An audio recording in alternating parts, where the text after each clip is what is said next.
So guys, अगर आप भी ऐसे लोगो बनाना चाहते हो तो अभी आपके पास चैट जीपीटी ज़रूर होगी। तो अभी आप चैट जीपीटी को ओपन कर लेंगे। बाद में चैट जीपीटी में जाके आपको जो भी लैंग्वेज रखनी हो वो लैंग्वेज को आप सेट कर लीजिए। बाद में आपको लिखना है कि आप मुझे कोई अच्छा सा लोगो बना कर दीजिए। आपको जिसका भी लोगो बनाना हो वह लोगो आप उसे नाम कह दीजिएगा। बाद में चैट जीपीटी आपका लोगो बनाने की प्रोसेस स्टार्ट कर देगी। तो जैसे अभी आप देख सकते हो मैं अभी टाइप कर रहा हूँ। बाद में मेरी टाइप शुरू हो गई है।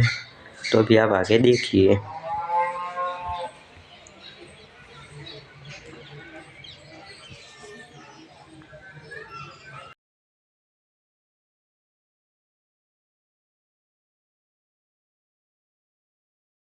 जीपीटी आपको पूछेगी कि आपको 4D में करना है या 3D में।